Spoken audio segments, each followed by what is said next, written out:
అందరికీ నమస్కారం. నేను doctor Nagarjuna Gottipati, international cardiologist, Shreshta hospitals Guntur. So ఈరోజు అందరికీ కామన్‌గా వచ్చే ఇబ్బందులు మోకాళ్ళ నొప్పులు. ఒక వయసు రాగానే మోకాళ్ళ నొప్పులు అనేది సహజం. కానీ ఆ వయసుతో పాటు ఆయాసం అనేది సహజం కాదు. చాలామంది పేషెంట్స్ మనకి రోజువారీ ఓపీలో వచ్చినప్పుడు వాళ్ళకి ఇబ్బందున్నా వాళ్ళు మోకాళ్ళ నొప్పి వల్ల వచ్చిందని ఆపాదించుకొని ఎక్కడ చూపించుకోవట్ల.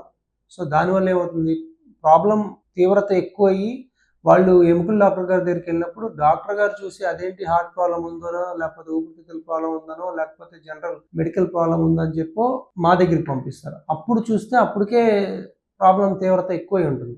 సో మీకు మోకాళ్ళ నొప్పి ఉంటే మోకాళ్ళ పరంగా నొప్పి అది రావచ్చు కానీ ఆయాసం పరంగా ఆయాసం కానీ లేకపోతే రొప్పు కానీ ఎగశ్వాస కానీ రాదు. ఒకవేళ మీకు అట్లా వస్తే మాత్రం ఒకసారి గుండె డాక్టర్ గారిని కలవండి, లేకపోతే ఒక ఎండి డాక్టర్ గారిని కలవండి.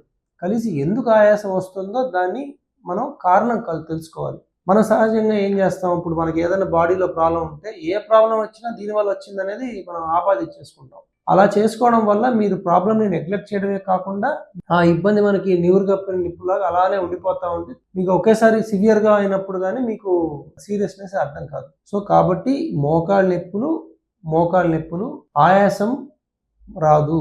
మోకాళ్ళ నొప్పుల వల్ల ఆయాసం రాదు. మీకు ఆయాసం కానీ ఎగశ్వాస కానీ రొప్పు కానీ వస్తుంటే అది గుండె పరంగా కానీ ఊపిరితిత్తుల పరంగా కానీ వేరే మెడికల్ ప్రాబ్లం వల్ల వస్తుండాలి. దాని పరంగా మీరు చెక్ చేసుకోండి తప్ప దీని పరంగా వచ్చిందని చెప్పి నెగ్లెక్ట్ చేయొద్దు.